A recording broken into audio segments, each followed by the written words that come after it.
The sky turned an unnatural shade of metallic green as the first Zorn battleships breached Earth's atmosphere. Their massive vessels, shaped like elongated obsidian arrowheads, blocked out the sunlight over the Pacific Ocean. Hyun Park stood at the window of the research facility, her coffee going cold beside her, watching the alien invasion begin. The first wave came silently. No dramatic explosions, no thunderous war cries, just precise, calculated movement. Zorn dropships descended, like silent predators, their hull surfaces shifting and adapting to minimize radar detection. They targeted major cities, Seoul, Tokyo, San Francisco, London, with a clinical precision that suggested years of strategic planning. Jun Kim, a military tactical coordinator, watched the live satellite feeds. His fingers moved rapidly across holographic displays tracking the alien movement patterns. Something about their approach felt different. These weren't conquerors seeking dramatic destruction. They were methodical, calculating. Each dropship carried specialized units designed to neutralize specific human defense mechanisms. In the first hour, communication networks went dark. Power grids flickered. Military installations found their advanced computer systems compromised. The Zorn had studied humanity for decades, learning every potential weakness. They knew exactly how to disable human technological infrastructure without firing a single destructive weapon. Seoul became their first major landing zone.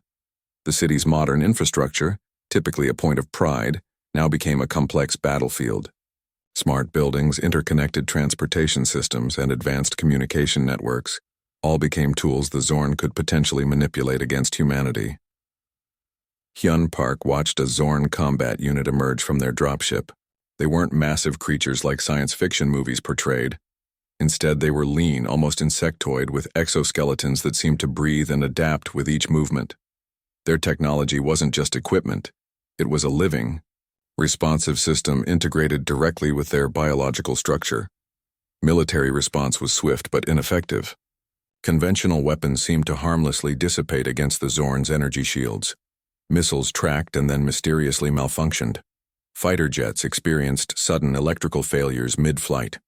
The Zorn moved with a confidence that suggested they had already calculated humanity's potential resistance strategies. In underground command centers, military strategists realized they were facing something unprecedented. This wasn't an invasion designed to destroy. It was a systematic approach to complete subjugation. The Zorn wanted Earth's resources, its strategic galactic position, and potentially its human population. Jun Kim understood their first priority was gathering intelligence. "They're studying us," he told his team. "Every system we have, they're learning and adapting faster than we can respond." The first ground units moved with a fluid grace that defied traditional combat movements. They didn't march, they flowed. Each unit communicated through complex bioelectromagnetic signals, creating a living, breathing tactical network that human technology couldn't easily intercept or understand. Hyun Park's research facility became one of the few remaining communication hubs. Her team had developed experimental quantum encryption methods that the Zorn hadn't yet decoded. While major communication networks collapsed, their small team maintained a fragile connection to what remained of global defense coordination. As night fell, the invasion continued its methodical progression. Cities weren't being destroyed. They were being systematically controlled. Infrastructure remained intact, but human movement and communication were increasingly restricted. The Zorn's goal seemed clear: complete control with minimal destruction. Indar. The first 24 hours, humanity transitioned from believing in its technological superiority to facing a harsh reality. The Zorn weren't just another alien species. They represented a level of technological and strategic thinking that made traditional human warfare concepts obsolete. Jun Kim looked at Hyun Park across the command center. No words were needed. They both understood that humanity's survival would depend not on military might, but on something far more complex: adaptability, creativity, and the ability to think beyond conventional strategies. The world watched in stunned silence as the Zorn continued their methodical takeover. Military bases around the globe struggled to mount an effective defense. Traditional weapons seemed useless against the alien technology that could predict and neutralize human attacks before they even happened. Jun Kim gathered his tactical team in a reinforced underground bunker. Maps showed the expanding zones of Zorn control, marked by eerie green indicators that spread like a virus across continents. They had lost communication with most major military installations within the first 48 hours. "We can't fight them with conventional methods," Jun explained, pointing to a holographic display showing how quickly Zorn units adapted to military strategies. Each time human forces developed a potential attack, the aliens would modify their defensive systems within minutes. In a small research facility on the outskirts of Seoul, Hyun Park worked frantically. Her team analyzed every piece of data they could intercept from the Zorn invasion. They weren't just looking at weapons, they were studying the aliens' entire approach to conflict and technology. The first real breakthrough came from an unexpected source. A group of network engineers discovered that the Zorn's communication system, while advanced, had a critical weakness. Their bioelectromagnetic signals worked like a complex neural network, interconnected and responsive, but potentially vulnerable to specific types of interference. Military units began to change their tactics. Instead of direct confrontation, they started gathering intelligence. Small specialized teams moved like ghosts through occupied territories. They collected data, studied Zorn movement patterns, and looked for any potential vulnerabilities. An unexpected ally emerged in the resistance. Civilian hackers and technology experts started sharing information through underground networks. They created decentralized communication systems that the Zorn couldn't easily track or disable. What the military couldn't do alone, a global network of tech-savvy civilians began to accomplish. Hyun Park's team developed a unique signal disruption device. It wasn't a weapon in the traditional sense, but a complex electromagnetic pulse generator that could temporarily interfere with the Zorn's communication networks. The first test showed promise. For a few critical minutes, Zorn units became temporarily disoriented. Jun Kim saw an opportunity. If they could create moments of confusion in the alien communication system, human forces might have a chance to gather more intelligence or create strategic openings. It wasn't about winning a direct confrontation, but about understanding and adapting. The resistance learned that the Zorn weren't invincible. They were methodical, but not infallible. Their technology, while advanced, relied on complex interconnected systems that could be disrupted with the right approach. Humanity's greatest strength wasn't military power, but its ability to think creatively and adapt quickly. In occupied cities, small resistance groups formed. They weren't traditional military units, but networks of scientists, engineers, and ordinary people who understood that survival meant thinking differently. They shared information, created alternative communication methods, and looked for ways to understand the Zorn's technology. Hyun Park discovered something intriguing in the Zorn's technological approach. Their systems were so interconnected that a small disruption in one area could create cascading effects across their entire network. It was like finding a single thread that could unravel an entire complex tapestry. Military strategists began to develop new training programs.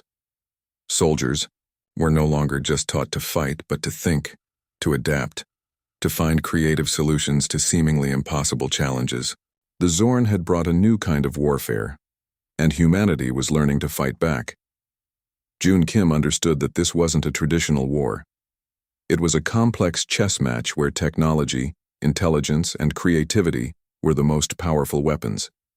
Each small victory, each piece of information gathered, brought humanity one step closer to understanding how to resist the invasion. As weeks passed, the initial shock of the invasion began to transform into something else. Fear was giving way to determination. The Zorn had chosen the wrong planet to invade. They had underestimated humanity's ability to adapt, to learn, and to fight back in ways they could never predict. Hyun Park stared at the molecular structure, displayed on her screen. Months of invasion had taught humanity that traditional thinking would not defeat the Zorn. Her research team worked in a hidden underground facility, surviving on minimal resources and maximum creativity. The breakthrough came from an unexpected combination of nanomaterials and quantum mechanics. Hyun realized that surfaces could be more than just passive elements. They could become active, responsive defense systems. The floor, something the Zorn would never expect to be a weapon, could become humanity's most surprising tool. Initial tests showed remarkable potential. By manipulating molecular structures at microscopic levels, they could create surfaces that could change properties instantly. One moment a floor could be smooth and normal. The next, it could become ultra-slippery, generate electromagnetic pulses, or create high-friction zones that could immobilize enemy units. Jun Kim was skeptical at first. "A floor as a weapon?" he asked, watching the early prototype demonstrations. But as the team explained the complex science, his military mind began to see the potential. The Zorn's advanced technology relied on precise movement and communication. Disrupting that could be a game-changer. The team developed multiple surface modification techniques.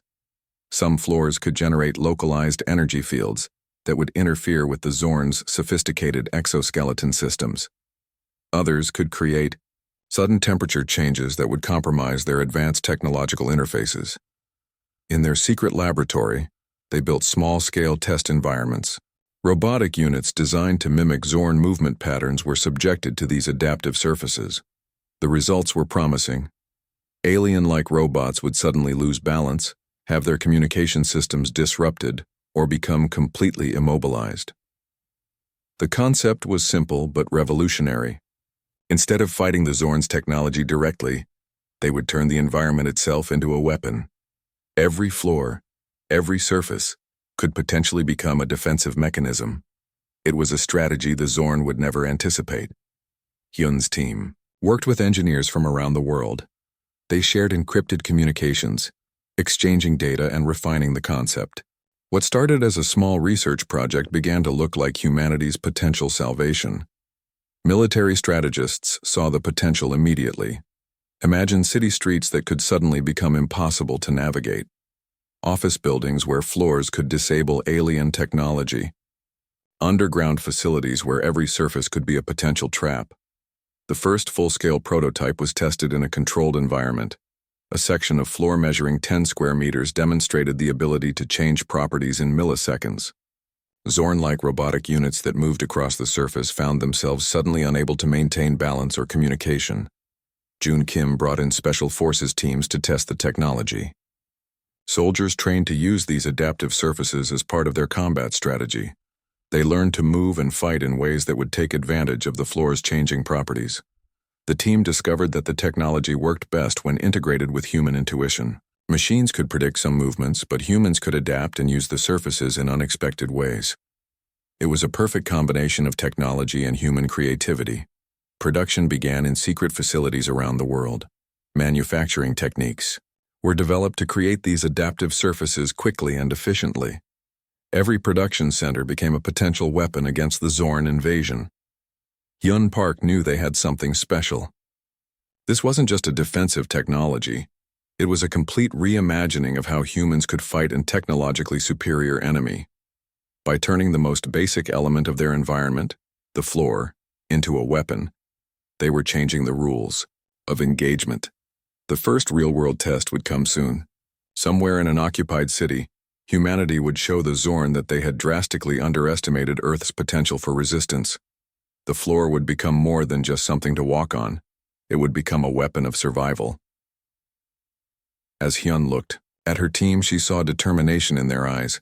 They weren't just scientists anymore. They were humanity's last hope against an invasion that had seemed unstoppable. And they were about to prove that creativity could be the most powerful weapon of all. Seoul stood silent, a ghost of its former self. Zorn invasion units moved through the city streets with calculated precision, believing they had complete control. They didn't know what was waiting for them. Jun Kim's special operations team had spent weeks preparing the city. Every surface had been secretly modified with the adaptive floor technology. Underground networks of resistance fighters had carefully installed the quantum-responsive materials in key strategic locations. The first Zorn combat unit entered the central business district. Their exoskeletons moved with machine-like efficiency, scanning every corner. Suddenly, the first step changed everything. The floor beneath them transformed instantaneously. Molecular structures shifted. What seemed like solid concrete became impossibly slippery. Zorn warriors found their advanced technological exoskeletons working against them. Their precise movements became uncontrollable slides. Communication systems began to malfunction as electromagnetic pulses generated from the floor disrupted their biomechanical interfaces. One Zorn unit commander tried to maintain formation. His troops were sliding in random directions, their sophisticated combat algorithms unable to compensate for the rapidly changing surface. What had been a perfect invasion strategy now looked like a chaotic dance of confusion. Hyun Park watched from a remote monitoring station. Her team had built multiple fail-safe mechanisms into the floor weapon system. Each surface could change properties multiple times per second, creating an environment of complete unpredictability. Some floors generated high-friction zones that suddenly stopped Zorn units mid-movement. Others created localized energy fields that interfered with their advanced technological systems.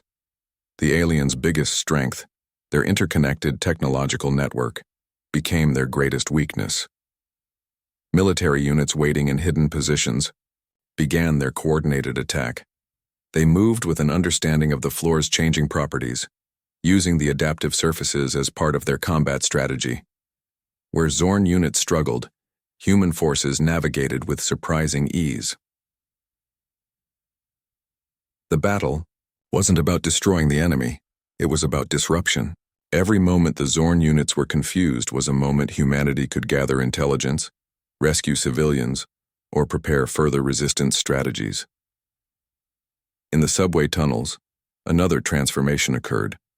Floors shifted between different molecular states, creating impossible terrain for the invasion force. Zorn combat units that prided themselves on advanced movement capabilities found themselves completely immobilized. Communication between Zorn units began to break down. Their complex bioelectromagnetic network couldn't handle the constant environmental disruptions. What had been a perfectly synchronized invasion force now looked like isolated, confused units. Civilian resistance groups had been preparing for this moment. They understood the floor weapon concept and knew exactly how to move through the modified urban landscape. Streets became living battlefields where the ground itself was a weapon. Jun Kim coordinated the operation with precision. Each city block had been carefully prepared, with multiple layers of adaptive surface technologies. The Zorn invasion was about to learn that humanity's creativity was its most powerful weapon. As hours passed, the Zorn realized they were facing something completely unexpected. Their advanced technological systems, designed to predict and counter every possible human strategy, failed completely. The floor, something they had never considered a threat, had become their greatest enemy. Hyun Park's team continued monitoring. Each moment provided valuable data about the floor weapon's effectiveness. They were learning, adapting, improving the technology with every second of the battle. The city of Seoul transformed from an occupied territory to a battlefield where humanity fought back in the most unexpected way possible. The Zorn had come expecting total victory. Instead, they found themselves fighting against an enemy that could turn the very ground beneath their feet into a weapon. As night fell, the first major test of the floor weapon concept proved successful. Humanity had shown that creativity, innovation, and unexpected thinking could challenge even the most technologically advanced invasion force. The news spread faster than light across galactic communication networks. A small planet called Earth had done something unprecedented. They had defeated the Zorn Collective using nothing more than innovative thinking and adaptive technology. Alien civilizations received encrypted transmissions showing how humans transformed simple environmental surfaces into complex defensive systems. The Zorn's defeat wasn't just a military loss. It was a complete embarrassment that challenged everything known about technological warfare. Diplomatic channels across different star systems began discussing the mysterious human strategy. How could a supposedly primitive species develop such an unexpected defense mechanism? The floor weapon concept became a topic of intense discussion among advanced civilizations. Research stations and intelligence networks across multiple star systems started analyzing the available data. Humans had demonstrated something revolutionary. Technology wasn't just about advanced equipment, but creative problem-solving and adaptability. The Zorn Collective found themselves becoming a galactic laughingstock. Their carefully constructed reputation of technological superiority had been destroyed by a species they had initially considered insignificant. Their communication networks buzzed with confusion and embarrassment. Hyun Park and Jun Kim became unexpected heroes. Their strategy of turning environmental surfaces into adaptive defense mechanisms was studied by multiple alien research teams. What seemed like a simple concept had completely transformed understanding of planetary defense. Other potential alien aggressors began reconsidering their invasion plans. Earth was no longer seen as an easy target. The humans had shown they could turn anything, even something as basic as a floor, into a complex weapon system. Intelligence networks reported increased caution from species that had previously considered Earth a potential conquest target. The floor weapon concept had done more than defend a planet. It had created a new understanding of human potential. Military academies across different alien civilizations started studying the human resistance strategy. They analyzed how a seemingly weak species could develop such an innovative defense mechanism. The floor weapon became a case study in creative technological adaptation. Jun Kim understood the larger implications. This wasn't just about defending Earth. This was about changing how intelligent species approached conflict and technological development. Creativity had become the most powerful weapon in the universe. Hyun Park's research team continued developing more advanced versions of the adaptive surface technology. What started as a floor weapon concept was now expanding into multiple technological applications. They were thinking beyond defense. They were reimagining how technology could work. Diplomatic channels opened up. Alien civilizations that had previously ignored humanity now wanted to understand their technological approach. Trade discussions, research collaborations, and cultural exchanges became potential outcomes of the unexpected resistance. The Zorn Collective's defeat became a turning point in galactic history. No longer could technological superiority be measured by traditional metrics. Adaptability, creativity, and unexpected thinking were now recognized as critical strategic advantages. Small research stations around Earth began receiving communication requests from various alien civilizations. They wanted to understand how humans could develop such an innovative defense strategy. The floor weapon concept had made humanity interesting to the galactic community. Jun Kim told his team something important. We didn't just defend our planet. We showed the universe what humans can do when we think differently. The message was clear across star systems. Do not underestimate humanity. They might look simple, but their ability to adapt and create would always be their most powerful weapon. Hyun Park looked at the final research reports. What had started as a desperate attempt to save Earth had become a galactic revelation. The floor weapon was more than a technology. It was a statement about human potential. As communication networks continued spreading the story, humanity had become something more than just another species.